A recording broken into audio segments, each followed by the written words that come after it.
The thought record, which we looked at in detail in my last video, is a great way to improve our moods by disputing and modifying our automatic negative thoughts. But often, when we're first starting to use thought records, we might find that we're not experiencing that much reduction in the intensity of our negative moods, and sometimes we might even start feeling a little bit worse. So in this video, we're going to look at some of the challenges of completing thought records, and some tips we can use to help make them more effective.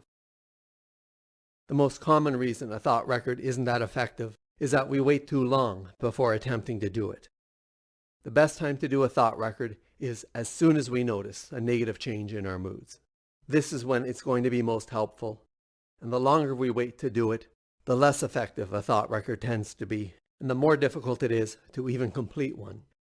So let's look at why. Here's how a thought record is supposed to work. We have some unpleasant experience that triggers an automatic negative thought that then leads us to feel sad, or anxious, or angry, or some other negative mood or emotion.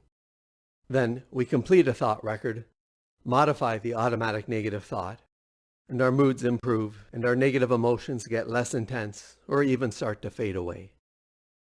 But here's what usually happens. Instead of doing the thought record right away, we wait because it's a pain. Nobody wants to have to bother to do a thought record, so we put it off and hope our moods and negative emotions start to improve on their own. But if they don't, we've just made everything a lot harder on ourselves. Because now it's not just one or two negative thoughts that have made us feel a little sad. These thoughts like to multiply.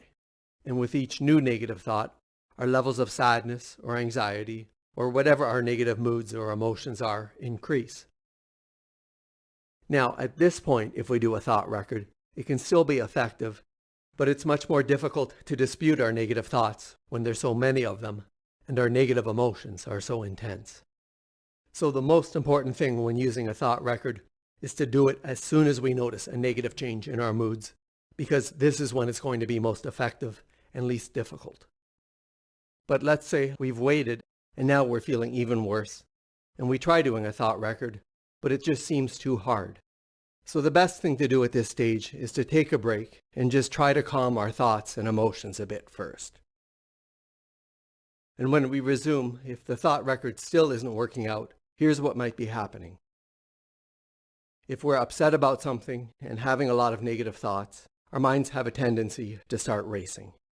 And when our minds are racing, cognitive restructuring can be extremely challenging. First, it can be hard to isolate the main automatic negative thought, or hot thought, from all of the other thoughts flying around in our heads. If we do identify the hot thought and start using the two-column technique to look at evidence that supports and that doesn't support this thought, we're likely to come up with a ton of evidence that supports the negative thought we're trying to modify. And we're going to struggle to find any evidence that doesn't support our hot thought, because any evidence against it has to fight its way through all those negative thoughts already occupying our minds in order to be heard. So if we find this happening, we can try leaving out the evidence that supports our hot thought altogether, because it can be so overwhelmingly negative that it makes us feel worse. But often, if we've left things too long, we might struggle to come up with any alternative or more balanced thoughts. First, because when we're having a strong feeling or emotional response, it's really hard to have thoughts that go against that feeling or emotion. If we're really sad, all of our thoughts tend to be sad. If we're really anxious, our thoughts tend to be worries and worst-case scenarios, and so on. So if we're really sad or depressed, or really anxious or angry or whatever, it's extremely difficult to come up with alternative or more balanced thoughts that go against these feelings.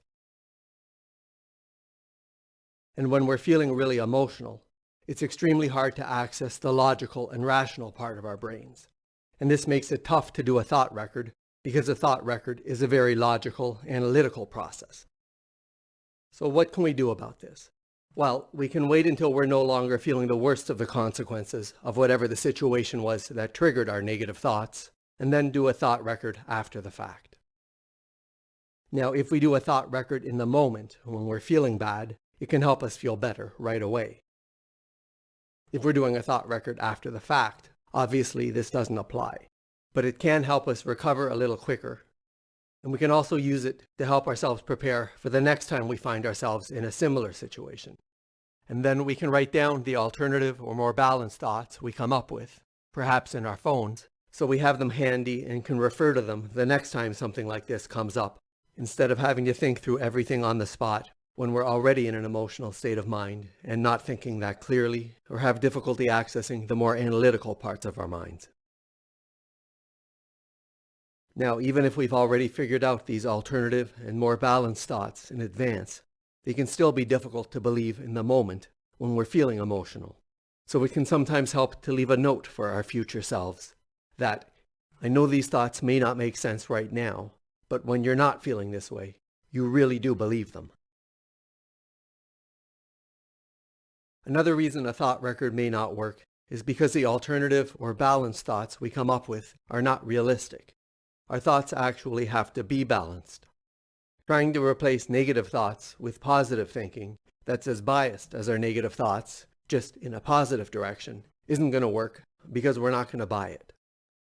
The key to a thought record is that we end up believing our alternative or balanced thoughts more than we believe our automatic negative thoughts. If we try to make ourselves adopt positive thoughts that aren't realistic, that don't resonate with us, and that we don't actually think are true, we're not going to be able to trick ourselves into believing this positive thinking. So if our alternative or balanced thoughts are too positive, not only will our negative thoughts remain in place, but we'll often end up feeling even worse, because we're telling ourselves we should think this way, we should adopt these overly positive thoughts, and that if we did, we'd feel better. But we can't get ourselves to believe them, so we feel bad about this, like we failed, and this has a negative impact on our moods and how we're feeling. So it's so important that the thoughts we're trying to replace our negative thoughts with are realistic and believable and ring true to ourselves. So the keys to making a thought record more effective are to do it immediately, as soon as we notice a negative change in our moods. But if we have waited and are finding it hard to do, make sure we give ourselves a chance to calm our thoughts and emotions a bit before we continue trying to complete the thought record.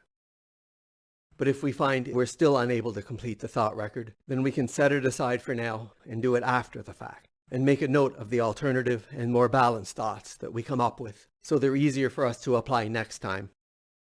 And make sure that the alternative and more balanced thoughts that we're trying to get ourselves to believe are realistic and actually are believable. And then once we've come up with these alternative and more balanced thoughts, we can start looking for evidence from our experiences in the real world that confirms that they're accurate, and even conduct behavioral experiments to gather more data in their favor. And if we can't come up with alternative or more balanced thoughts that we believe more than our hot thoughts, then maybe our hot thoughts are pretty accurate. For example, if we do lose our jobs and our hot thought is, I'm going to struggle to pay all my bills, well, that may be true, and maybe there isn't any other thought we're going to believe more that's going to make us feel better. So if the hot thought actually is accurate, instead of trying to change that thought, we may need to change the situation that's driving that thought. And we can do this with an action plan. So in this case, an action plan to get a new job. And I'll talk about action plans more, as well as behavioral experiments, in videos I have coming up.